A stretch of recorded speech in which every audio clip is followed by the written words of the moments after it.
Donc, bonjour, nous sommes heureux d'accueillir Arnaud Zacharie, qui est bien connu de ceux qui travaillent sur les questions liées aux pays en développement à travers le CNCD, également à travers son travail d'enseignant. Donc, on lui a proposé de nous expliquer des éléments clés de ce qui est en train de se passer dans les pays en développement avec la crise du coronavirus. C'est quelque chose dont on n'entend pas tellement parler. Quelque part, la crise a amené tout de même à se refermer sur nous-mêmes pour différents aspects et on est moins à l'écoute de ces questions-là. Or, il se passe des choses vraiment très importantes. Et donc, Arnaud va nous faire un exposé d'environ 25 minutes et il sera suivi des questions avec les participants. Voilà, Arnaud, c'est à toi. Merci beaucoup d'avoir accepté. Ok, ben merci beaucoup pour l'invitation. Donc, ce que je vous propose, c'est dans un premier temps de faire un peu l'état des lieux dans les pays en développement de l'état de la pandémie du coronavirus, mais dans un deuxième temps de m'appesantir davantage, de me focaliser sur la crise économique et sociale, et notamment alimentaire, mais aussi sur la crise financière qui touche de plus en plus de pays en développement. Et puis, je terminerai sur une considération sur le rôle de la coopération et de la solidarité internationale. Donc, peut-être pour commencer par la mise en contexte, avant de faire le tour des différents continents et différentes régions des pays en développement, on soulignait quand même une grande différence entre la majorité des pays en développement et les pays développés face à l'épidémie du coronavirus. C'est que dans le cas des pays développés, en tout cas en Europe et aux États-Unis, et généralement en Amérique du Nord, donc on a eu une pandémie, le coronavirus, qui a entraîné un double choc d'offres et de demandes et qui a provoqué une crise économique qui, à son tour, a dégénéré en une crise financière. Dans le cas de la grande majorité des pays en développement, en tout cas en ce qui concerne toute l'Afrique et toute l'Amérique latine, à l'exception évidemment de l'Asie et en particulier de l'Asie orientale, puisque c'est de là qu'est parti le coronavirus, mais si on fait exception du continent asiatique, les pays en développement ont d'abord subi un choc économique et financier avant que le premier cas déclaré de coronavirus arrive sur le continent. Donc, c'est une particularité importante et qui reste en quelque sorte partiellement de mise, en ce sens que la situation, en tout cas connue, des cas et des décès dus au coronavirus dans les pays en développement est, par rapport aux pays développés, beaucoup moins importante à ce stade. Donc, il y a des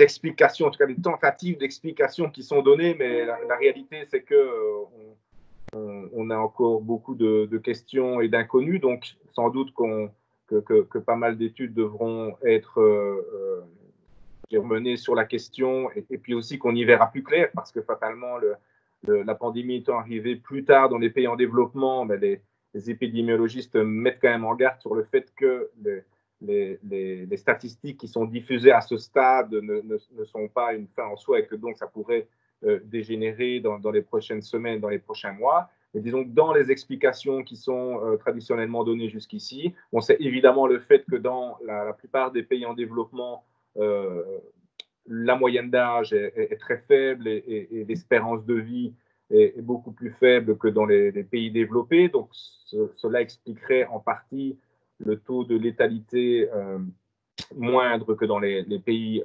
développés. Une autre explication, c'est que dans les pays en développement, il y a une expérience beaucoup plus développée que dans les pays riches de faire face à des épidémies et à des pandémies. Donc, il y a des réflexes qui se prennent dans le sud et qui ne se prennent pas du tout dans les pays du nord.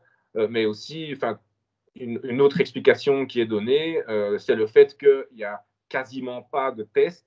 Donc, en réalité, toutes les statistiques, déjà dans les pays développés, mais encore bien plus dans les pays en développement, sur les cas de Covid-19 sont évidemment à prendre avec de très sérieuses pincettes.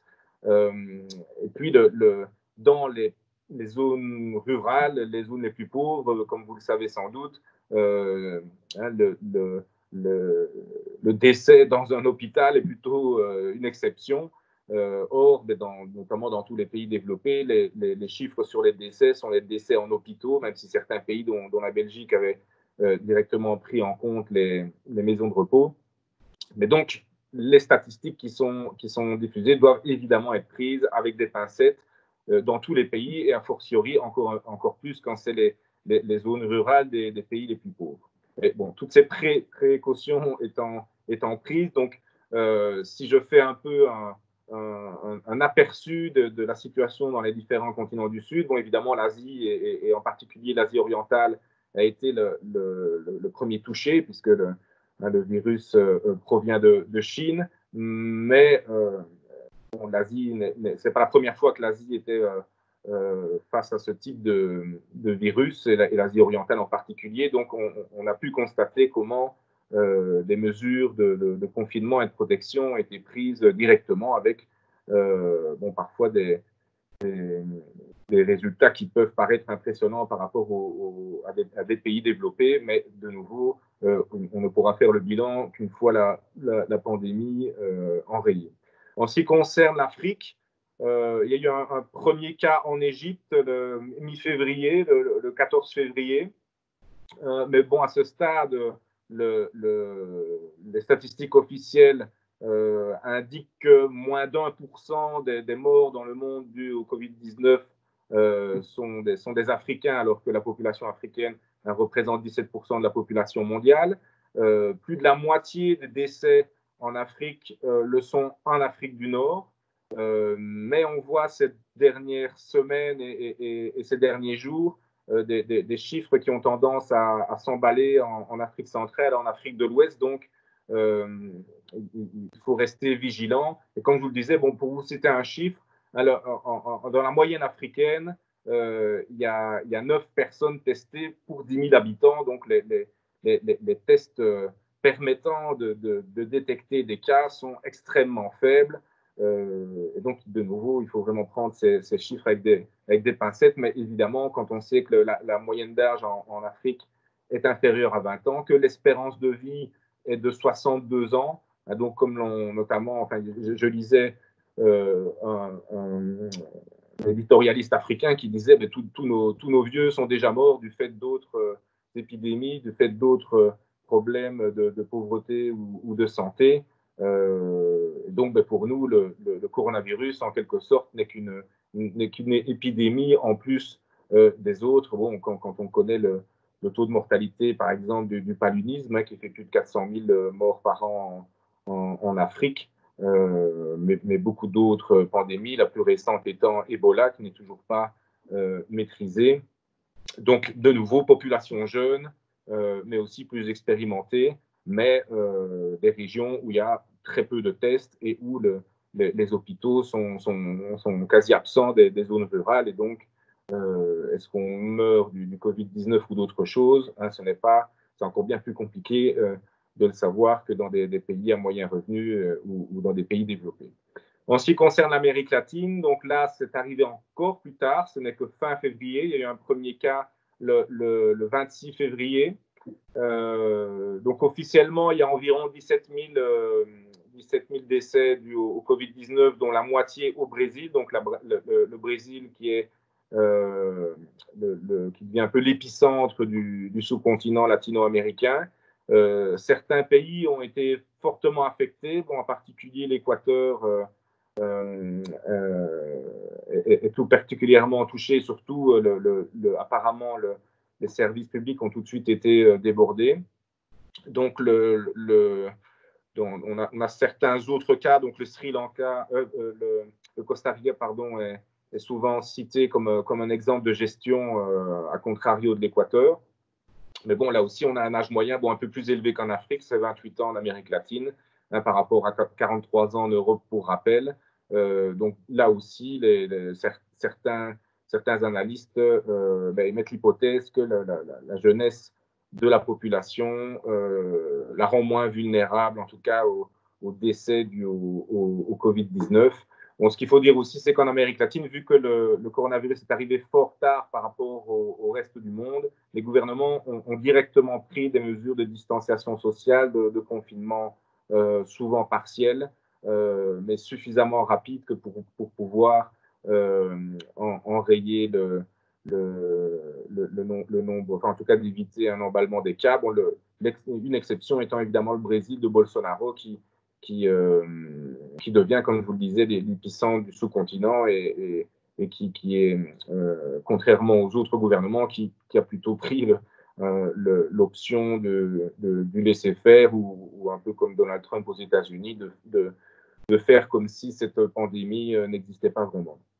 Enfin, il y a le Moyen-Orient. Donc là, comme vous le savez sans doute, l'Iran a été affecté très tôt par la pandémie. Par contre, l'impact est très limité dans les pays du Golfe.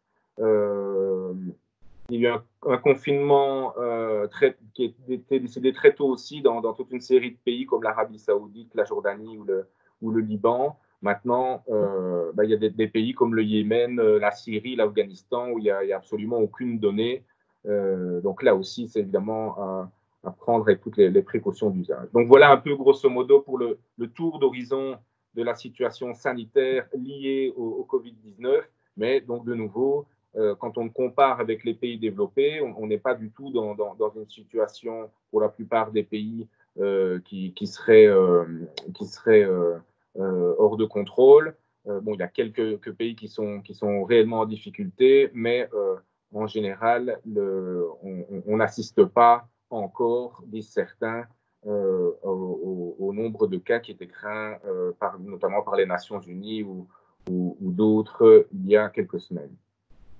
Par contre, en ce qui concerne l'effet économique et social de cette pandémie, il est absolument dramatique. Un premier élément qu'on est en train de constater déjà maintenant, c'est la situation de crise alimentaire qui est en train de s'exacerber, en particulier en Afrique subsaharienne, mais pas uniquement. Donc il y a de gros problèmes qui sont liés aux ruptures des chaînes d'approvisionnement, à la fois les chaînes de production, mais aussi les chaînes de logistique, dans des pays qui sont fortement dépendants des importations alimentaires pour nourrir les populations. Donc ce n'est pas du tout un problème de production agricole ou alimentaire. Je dirais les statistiques en termes de production de céréales ou autres cette année sont plutôt bons. C'est donc plutôt un problème de rupture des chaînes d'approvisionnement qui entraîne une hausse des prix des aliments de base. Plus on va dans les zones rurales et plus le phénomène s'aggrave, donc ce qui veut dire que les populations les plus pauvres se retrouvent progressivement incapables d'avoir accès à une alimentation qui coûte trop cher. On a eu aussi dans les pays qui ont décidé d'un confinement chinoise ou à l'européenne des grosses difficultés du fait que la majorité de la population travaille dans le secteur informel, donc doivent tous les jours sortir de chez eux, aller vendre tout et n'importe quoi pour pouvoir trouver des revenus pour nourrir sa famille au quotidien. Donc un confinement de plusieurs jours, voire de plusieurs semaines est en fait socialement insoutenable pour ces populations. Y compris d'ailleurs dans les pays émergents. Donc, ça a notamment été le cas en Inde, où il y a eu un confinement total qui a été décrété. Ça a, en quelques jours, entraîné de gros problèmes d'alimentation des populations travaillant dans le secteur informel. Le gouvernement a pris l'initiative d'apporter des aides alimentaires dans les quartiers et on a assisté à des scènes tragico-comiques, je vais dire, où on voyait des files indiennes, pour le coup, où les personnes affamées, les unes sur les autres, en rang d'oignons, en faisant la file pour avoir sa ration d'alimentation. Donc, on impose le confinement à des populations qui meurent de faim et qui, pour aller chercher leur ration alimentaire, ne prennent aucune précaution de distanciation sociale ou de protection. Donc, la question alimentaire est très préoccupante et j'ai envie de dire plus préoccupante que la situation sanitaire due au coronavirus à ce stade. L'autre question qui est venue en fait en premier lieu dès début mars, et même pour certains pays dès le mois de février, mais disons qu'au mois de mars, le choc économique provenant des pays développés transforme un choc financier pour la quasi-totalité des pays en développement. En tout cas, les pays en développement qui s'étaient fortement devises étrangères, accumulé un déficit de réserve de change, se sont retrouvés tout de suite étranglés financièrement. Pourquoi? Parce que le choc économique de l'offre et de la demande dans les pays riches, doublé d'un effondrement des marchés financiers, à la fois boursiers et marchés des matières premières, a eu un impact majeur dans les pays en développement avant même qu'ils aient vu la couleur du premier cas de coronavirus, comme je vous le disais.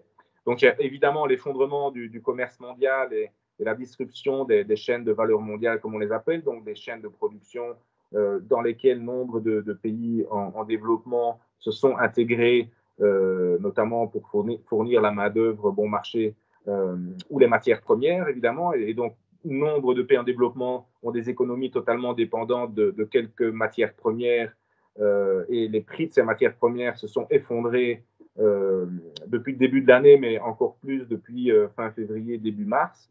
Donc, évidemment, le pétrole, on en a beaucoup parlé, mais des matières premières comme le cuivre, par exemple, avec des pays comme la Zambie ou le Chili qui sont fortement touchés. Le coton s'est effondré, donc les pays d'Afrique de l'Ouest, comme le Tchad, le Burkina Faso, le Mali, le Bénin sont fortement touchés. Et bon, généralement, les prix des matières premières exportées par ces pays, puisque comme je vous le disais, par contre, les prix alimentaires importés ont tendance à augmenter.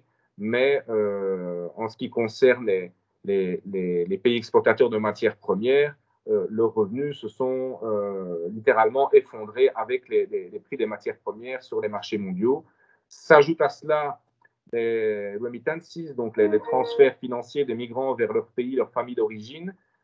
Ça représente plus du triple de l'aide publique au développement et la Banque mondiale a déjà annoncé une baisse de 20% pour cette année. Donc, il faudra voir quelle sera l'ampleur des dégâts.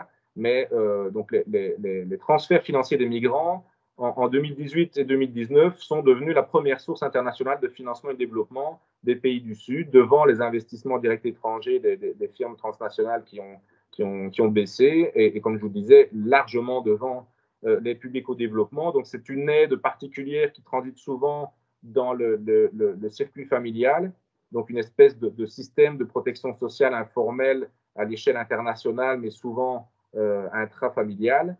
Donc cette baisse des transferts de migrants qui s'explique tout simplement par le fait que nombre de travailleurs migrants en Europe ou aux États-Unis ont perdu leur job et donc ne peuvent plus envoyer une partie de leurs revenus à leur famille d'origine.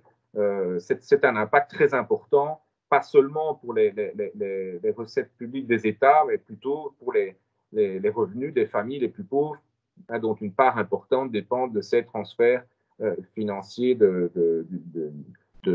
membres de la famille qui sont partis dans les pays du Nord. Autre aspect très important, c'est en réalité la plus importante fuite de capitaux subie par les pays en développement de toute leur histoire. Donc rien que sur le mois de mars, c'est plus de 100 milliards de dollars qui ont fui les pays en développement. Ça a évidemment entraîné un effondrement des taux de change, donc les devises plongent.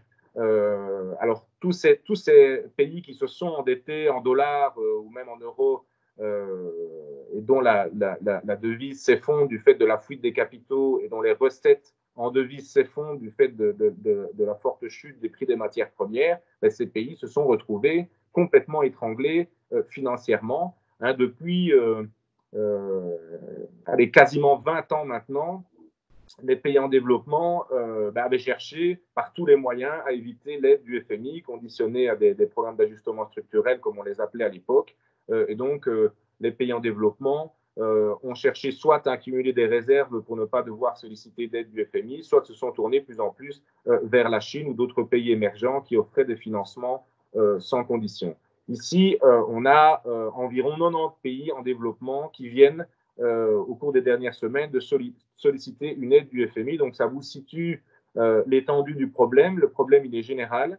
Et ce dont on parle assez peu à ce stade, c'est évidemment le choc politique que représente pour ces pays le retour du FMI. Donc, c'est une donne qu'il faut prendre en compte, y compris pour la stabilité politique de certains gouvernements qui seraient mis à mal par le fait d'être contraints à nouveau de faire appel au FMI, même si le FMI, pour le coup, permet dans certaines circonstances des aides à très court terme sans condition, mais beaucoup de pays sollicitent une aide qui se traduit par un prolongement d'un programme traditionnel avec des conditionnalités ou la mise en œuvre d'un programme de ce type-là. Mais donc, la crise de la dette, puisqu'on est face à une crise de la dette très importante dans les pays en développement, aussi bien pays émergents que pays pauvres, pays à faible revenu d'ailleurs, mais pour des raisons un peu différentes. Donc, dans les pays émergents, la principale cause de l'endettement est un endettement privé, la dette des entreprises des pays émergents, notamment asiatiques, mais pas uniquement, des entreprises comme Pemex au Mexique, comme Petrobras au Brésil, par exemple, se sont fortement endettés. Pour vous donner un ordre de grandeur, donc entre 2007 et 2019, si on prend la dette totale des pays en développement, elle est passée de 100% du PIB donc en 2007 à 193%, donc elle a quasi doublé par rapport au PIB depuis la crise de 2007-2008. La dette des entreprises des pays en développement, donc c'est essentiellement des pays émergents, elle a quasiment quintuplé. Elle est passée de 500 milliards à 2300 milliards de dollars durant la même période. Et encore, c'est très, très sous-estimé. Pourquoi? Parce que ce qu'on constate, c'est que pour l'endettement des entreprises des pays en développement, si je prends un exemple concret comme Petrobras, par exemple, ces entreprises ont des filiales dans de nombreux paradis fiscaux et ce qui est comptabilisé dans les statistiques officielles, c'est uniquement l'endettement qui est contracté par la maison mère de Petrobras au Brésil. Si la filiale de Petrobras aux îles Caïmans, par exemple, émet une obligation pour s'endetter auprès des marchés financiers internationaux, c'est une dette privée qui est statistiquement affectée aux îles Caïmans et pas au Brésil, alors qu'on sait très bien que c'est une entreprise brésilienne, entreprise publique en plus, qui va, qui est une entreprise brésilienne et donc qui va s'endetter en tant qu'entreprise brésilienne. Donc c'est pas un détail parce que bon, il y a eu des études sur la question. Bon, si je prends le cas particulier de Petrobras, on se rend compte que si on prend en compte les dettes contractées par ces filiales dans les paradis fiscaux, la dette privée de Petrobras est multipliée par 8.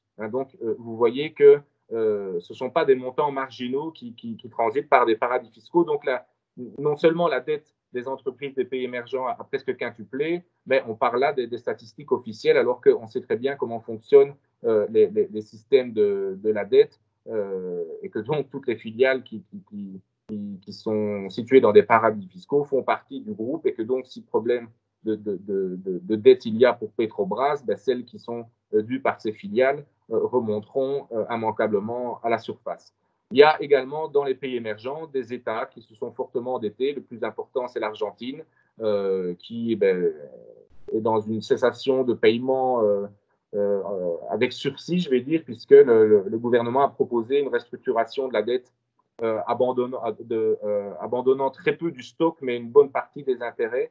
Des créanciers comme BlackRock refusent jusqu'à présent. Donc, c'est même aujourd'hui qu'il devait se prononcer. Donc, il n'est pas exclu que l'Argentine fasse à nouveau défaut, même si ses intentions semblent être, comme ça avait été le cas pour le Nestor Kirchner il y a 20 ans, de rentrer dans un bras de fer avec ce qu'on appelle les fonds retour. Mais la plupart des États qui ont des problèmes d'endettement sont des pays à faible revenu. Hein, le FMI en décompte 76, auquel on ajoute l'Angola, qui est tout particulièrement touché par l'effondrement du prix du baril de pétrole. Mais depuis 2008, depuis la crise de 2008, les pays, une douzaine de pays d'Afrique subsaharienne, donc c'était déjà le cas évidemment de pays en développement plus importants, mais en Afrique subsaharienne, hormis l'Afrique du Sud, aucun État ne s'endetter sur les marchés financiers internationaux via ce qu'on appelle les euro-obligations. Mais à partir de 2008, il y a une conjoncture favorable avec la hausse des prix des matières premières exportées par ces pays, avec une baisse des taux d'intérêt internationaux, avec la Chine qui offrait des perspectives d'exportation supplémentaires et de financement à ces pays. Donc, on a vu ces pays s'endetter fortement. Donc, grosso modo, cette douzaine de pays a emprunté 25 milliards de dollars sur le marché des euro-obligations. Le problème, c'est que ce marché des euro-obligations, quand la conjoncture se retourne, ce qui est le cas maintenant, ça demande des primes de risque, hein, donc sur les taux d'intérêt officiels. Donc, ça veut dire que le coût des remboursements augmente d'autant que votre fragilité financière augmente. Et c'est dans ce cercle vicieux dans lequel sont pris nombre de pays à faible revenu qui voient leur taux d'intérêt, les primes augmenter autour de 10%.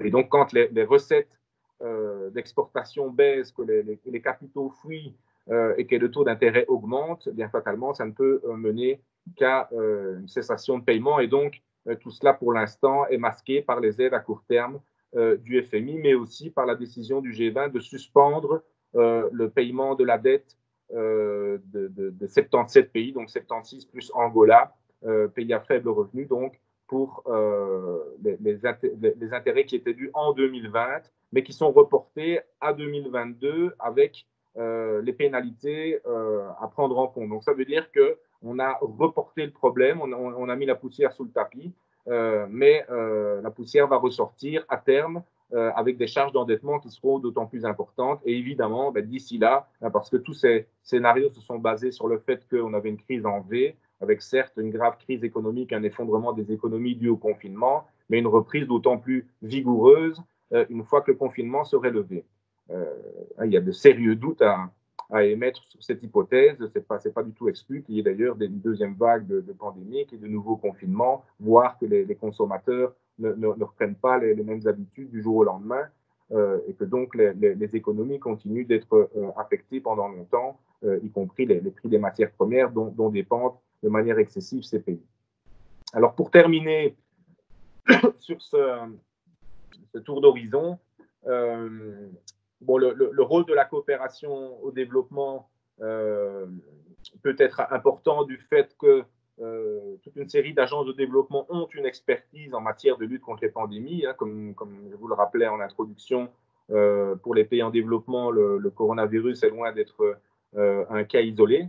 Donc, il y a une expérience, une expertise à mettre à disposition et qui fonctionne déjà de toute façon et qui fonctionnait. Bon, personnellement, j'étais encore fin février, début mars au Congo. Vous arrivez à l'aéroport, on vous prend tout de suite votre température, pas pour le coronavirus, mais pour Ebola. Donc, il y a des réflexes qui se prennent, y compris dans des pays très pauvres, alors que dans les pays riches, c'est loin d'être le cas.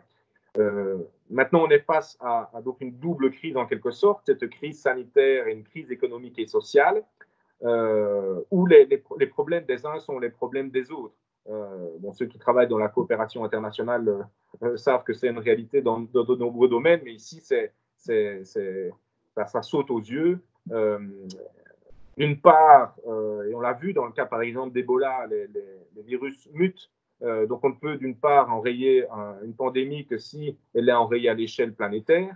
Donc ça nécessite de la solidarité internationale, la coopération pour s'assurer que c'est bien le cas. On a vu par exemple dans le cas d'Ebola qu'une personne, le virus Ebola avait muté, et une seule personne porteuse de ce virus mutant avait été la cause de dizaines de milliers de morts. Donc, ce n'est pas parce qu'il y a peu de cas actuellement dans les pays en développement que ce n'est pas un danger à terme de résurgence de ce virus, y compris après avoir muté.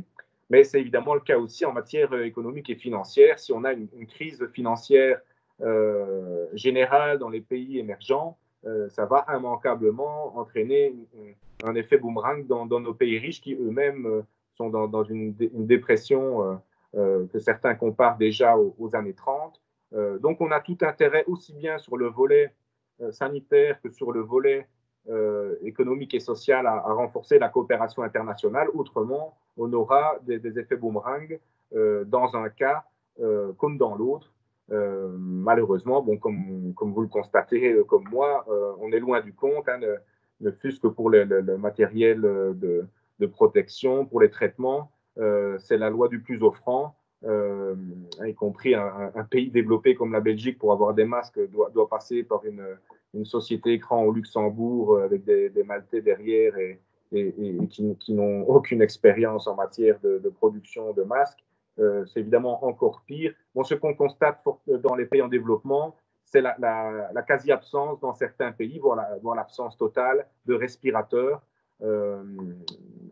Donc voilà, il y a un gros problème d'accès à tous ces traitements. Et évidemment, ben, s'il y avait besoin d'un vaccin, on l'a vu il y a un peu moins de 20 ans avec les antirétroviraux et le système des brevets. Les droits de propriété intellectuelle sont tels que si on ne mutualise pas les financements pour que le vaccin soit dans le domaine public et donc accessible à un prix suffisamment abordable, on va avoir la même situation que pour la lutte contre le sida, où les traitements des antirétroviraux étaient beaucoup trop chers pour les populations africaines, alors que 90% des personnes contaminées vivaient en Afrique. Donc ça a entraîné un bras de fer avec les multinationales pharmaceutiques entre non seulement l'opinion publique internationale, mais aussi des pays, des gouvernements de pays africains, à commencer par l'Afrique du Sud. Et finalement, ben, les firmes pharmaceutiques avaient dû faire marche arrière en permettant à certaines conditions la production de médicaments génériques pour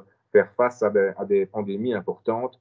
Ça va évidemment être aussi un enjeu de premier ordre, sachant que les big pharma, eux, ben, se comptent bien tirer profit de leurs brevets et en déposer de nouveaux. Donc voilà pour le tour d'horizon de 25 minutes que je vous propose.